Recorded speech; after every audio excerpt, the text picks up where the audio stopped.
if you want this year to be the best year of your life, I'm going to share with you what I wish I knew years ago to design my year and life to unfold the way that I wanted to. And this year, don't make the same mistakes like so many others that stop them from achieving their goals. You see, most people don't fail because they lack ambition or discipline. They fail because they never designed their year with intention. And in this video, I'm going to walk you through exact steps that you can use this year to plan your next 12 months ahead to create an incredible year ahead. And not with those vague resolutions that you can't stick to, but with a clear, actionable framework and plan that will help you build a life you love, create work that matters, and protect the time that actually makes life worth living. And throughout this video, I also share the questions and prompts that change everything for me and to help you design this year to be your best one ever. So you can look back and realize this is the year that changed everything for you. I've also created a free planning template and worksheet that will help you follow along in the exercises in this video. So download it for free, the link in the description. Before we start the planning process, you have to create this first baseline of where you are. And this is what I like to call the reality scorecard. And this is how you stop guessing about your life. It shows you your starting point in a way that you can't really argue with because it's the truth of where you are at the moment. So when you say, I want a better year, this exercise turns into something you can actually design. And it's not something that's super complicated. And it's just based on the 10 areas of your life that we can all relate to. I'm not going to lie, but unfortunately, it's not going to be super comfortable. It will be hard when you have to face problems that expose your own weakness or areas that you need to improve.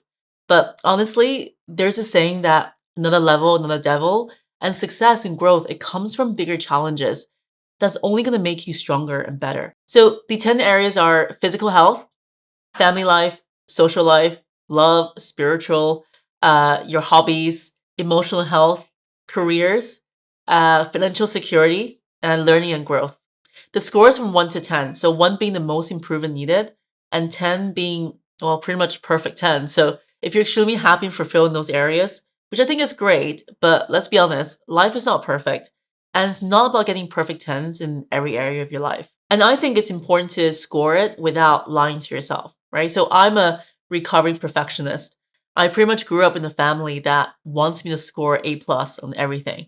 So I found being truthful on this to myself really not very easy back then. And it's really needed to be brutally honest with yourself because this is different. This is where you're scoring your reality, not your aspiration. And I recommend that you pause this video as you're scoring the areas in your life and really taking that time to reflect on what's going well and what you think could be improved. Because being truthful will help you have that much more accurate baseline. And I also want to share something personal here. And that is, as humans, we all have limited amount of time and energy. So this exercise isn't here to make you feel like you're inadequate and that you're not doing enough in every area of your life. If anything, doing this exercise, it made me reflect on what's really mattered in my life and what is actually essential. So, for example, years ago when I started my side hustle while I was working full time, I started spending a lot of the time I had on the weekends and then evenings working on my business. But unfortunately, that also meant my social life was pretty much on hold. And I think this exercise really made me realize that I need to carve back my time to spend with my friends who I actually really missed. So while I hate that word balance, which is in this current hectic world that we live in, it's impossible to achieve this perfect balance. But this exercise, it really helps you to decide on what is essential and what is priority for you to dedicate more of your energy and time towards the areas of your life that is lacking that right now. And a couple questions that I love to ask myself after I do this exercise every single year is, what is the one change that will raise my lowest score by at least 1 point in the next 30 days? So this makes the process really achievable and actionable. So for example, when I did this exercise years ago to get back in touch with my old friends, I sent out 5 dinner invites to those who I wanted to catch up with. And we had a great time catching up over this cozy meal. And it was nothing drastic, but it brought so much joy back into my world. And joy for me is the key here because I think in life, what is the point of all when we're not enjoying the life that we're designing for ourselves?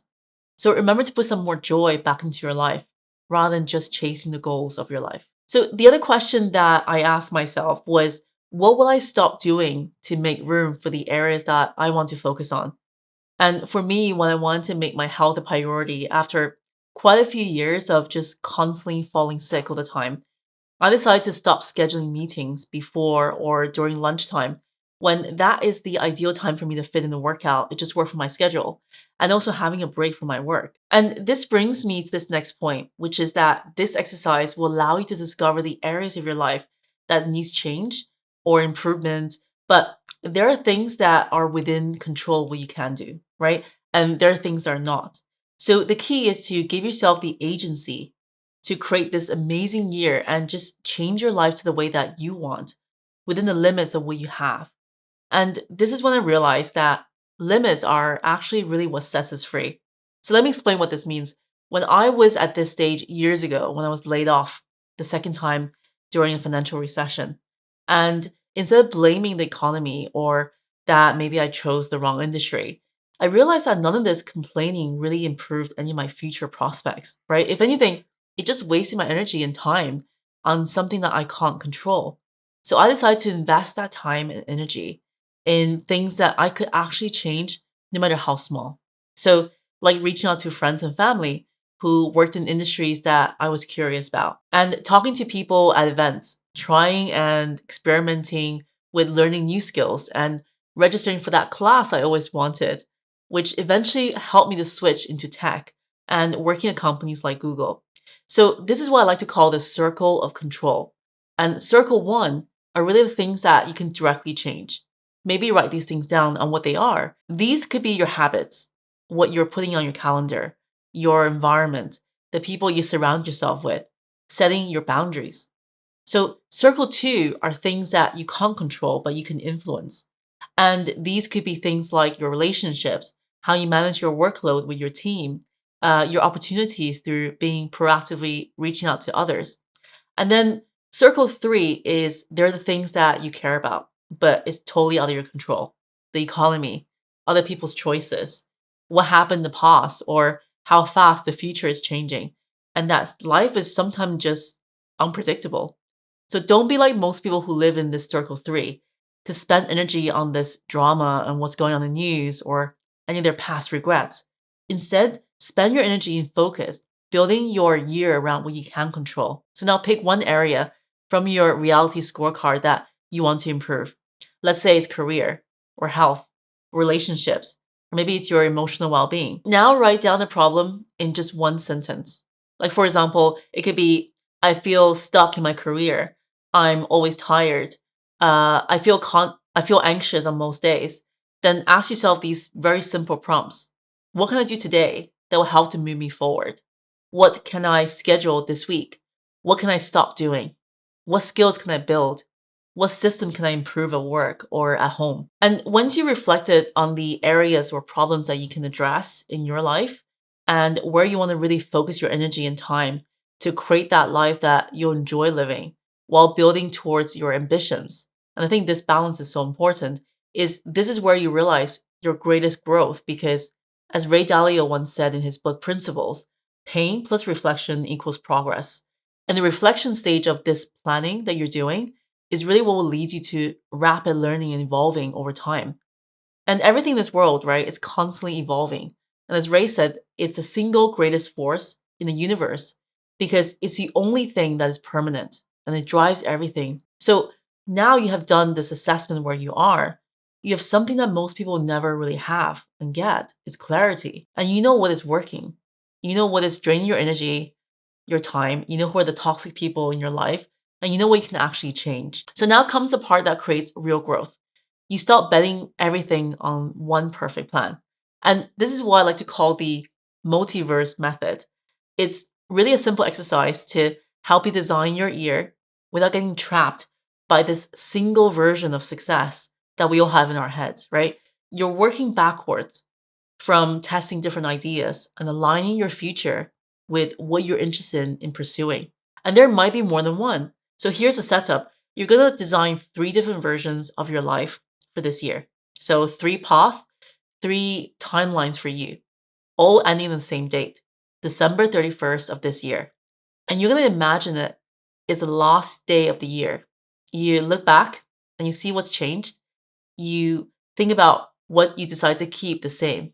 And you ask one question: which version of my life will I be proud to have lived the next 12 months? I love when I do this because it's almost as if I'm traveling in time back from my future self in 12 months' time to see which multiverse version of myself I want to live in the most. And this allowed me so much freedom in thinking so much bigger than what I am doing in January every single year. And this is also the reason why I love films like Everything Everywhere All at Once, where you see the main character, Evelyn, right? Who reminds me so much of my own Chinese American mother. So she explores the what ifs that we all ask ourselves from time to time in our own lives. And to see the multiverse as the perfect place to pursue that. So have some fun with this process and get yourself a sheet of paper or on your notepad on your computer, on your phone, and just write out 3 different stories of a multiverse version of you. So the first one is what I like to call the status quo, could be the version of you that stay in your current situation, the same city, the same work, the same routine, but you run the year with intention and you keep what works. You fix what you realize you need to actually improve, right? And you protect what is essential in your life. And here's a question for you. So if I kept most of my life the same, what would I change to make it feel better by December? The second one is what I like to call the pivot. So this is a version of you where you choose a complete alternative option in your work, your life. Maybe it's a new project you've taken on, or a new role, or a bold decision that you've taken, or move across the other side of the world. But here's the question for you. If my current path disappeared, what kind of life would I build instead? And this one for me is so powerful because it forces creativity in your own head. It pulls you out of your thinking by default. It makes you reflect on things that you need to focus on. So skills you need to build, the people you need to surround yourself with, and any risk that you need to take to make it happen. And this last one, but third one, is called becoming limitless. And I want you to think really, really big here because this is where you can imagine if you didn't care about what people think. You had unlimited financial resources and freedom, and you're allowed to want what you really want in life. What would that look like in the next 12 months? And here's also a question to reflect on. If I could not fail and I did not need anyone's permission, what would I choose? And really why this works is because the multiverse method, it removes the pressure of picking the perfect life and the perfect next steps. It gives you the room to explore without really drifting too far. It gives you the options without having that decision paralysis. It gives you reflection on your pain and problems that lead to actual decisions and choices. And sorry for another movie reference here, but I said in Inception, you mustn't afraid to dream a little bigger, darling. And when you can clearly see the life that you want to look back on in December, it becomes so much easier to do the small, boring, daily things that makes it really real. Now, the multiverse method, it gives you options. It shows you 3 lives that you could live this year. Now, let's make one of those really real for you. And this is where people, they give up. They leave planning with a really nice feeling, nice and fuzzy. And then by March, nothing changed. So we're going to do something really different here. We're going to shrink this timeline. And you're not planning for the next 12 months. You're now planning the next 12 weeks. And I learned about this through the planning method of the 12-week year because a year is too big for your brain to think about. And I think 12 weeks is close enough to create that urgency and that clarity enough to create that focus. So we're essentially creating this really tight loop between decision and choices and your results, and then really rapidly learning from them. So you really wrote down the 3 possible lives in your multiverse method exercise. Now you pick the direction of what you want this year to point towards. So write down this one sentence. This year is the year I ... So for example, let's say you really want to change your career this year. Then it would be the year where this year is the year I change careers with a clear plan. And this one sentence, it just makes everything so much easier to make your decision around. Then choose 1 to 3 12-week goals to really make it super focused and make it really small. So the key is to make them measurable and within your control. For example, when I was publishing YouTube videos on this channel, publish 12 YouTube videos in 12 weeks. Or if you're think about weight loss, lose 4 kilos by following a training plan 4 days per week, or save $3,000 by transferring automatically every payday. I had a friend who was writing her book and she said, Write one chapter of my book by writing 100 words per day. And really, for this, what you need are two things: the outcome and the weekly action. So, the outcome is what you really want, and the action is what you'll do. And for my YouTube channel, when I first started it, I couldn't control how fast my channel will grow, but I could control the amount of output. So, the amount of videos that I'm publishing, of recording on my channel. And that made the whole sprint process here so much more enjoyable for me because in that 12 weeks, I was no longer measuring myself against something that I couldn't control, like how YouTube is going to show my content or how many subscribers I would get. So stop feeling helpless and measure what you can do instead. So write them down and then schedule them. Make this super actionable and also non negotiable because now you have this laser focus on what you want and what you want to build towards. So, as the saying goes, a goal without a system and a plan is really just a wish. So, in the book 12-Week Year, I really loved applying this to my own life, and that is the 3 blocks method. So the first thing is the strategic block every single week. This is a 2 to 3 hour block where you work only on one goal. Don't schedule the meetings, the admins, non important stuff. Just focus on your deep work time to get the most important priorities done. And the second one is the buffer blocks. So these are short blocks of time in the week that you can do all the busy work that steals your day. So I do things like emails, admin, scheduling, all of my live tasks. I put them into this container so I can just tick them off all in one go. And as a busy mom, I do this for my daughter's school activities. I book the classes, I answer emails, I do online shopping for the whole family. It's amazing how so much of these things, if not careful, can easily drain all your focus. And the last one, which is really important too, is remember that joy and fun is a big part of your life, right? Schedule those in too. They're called the breakout blocks. And this is the recovery time. So rest is non negotiable to me. Go take a hobby class, get a walk around the neighborhood with those that you love. You need this time because rest is productive for you too. And at this point, this is where you create that regular process of reviewing your weekly actions, what you've done, what you haven't done, what worked and what didn't. And then make sure to schedule that time with yourself, like a 10 to 15-minute block at the end of your week. It could be a Sunday night or a Friday afternoon. And just ask yourself some of these questions to really review and optimize. So, did I do the actions I planned in my weekly plan? What got in the way? And what is the smallest change that makes next week even easier? And I found this part to be really revealing and fun for myself because I never expect myself to get it 100% right all the time. Because perfection, as you know, I'm a recovering perfectionist, it simply doesn't exist in life. And mistakes are actually one of the best ways for us to succeed in life. It taught me to enjoy things before they're finished. And happiness doesn't always live at the end, it lives in the middle too, in that in between space of who we are and who we're becoming. So, psychologists, they call this thing the rival fallacy, the belief that happiness lives at the finish line. But really often, that finish line feels so empty and misaligned with who we become by the time we get there. I think the recent years especially taught me so much about this.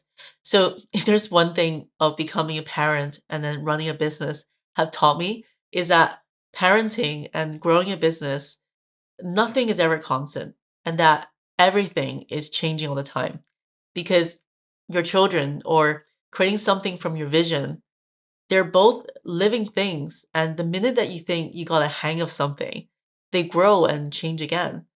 And I'm so grateful for everything that I learned along the way.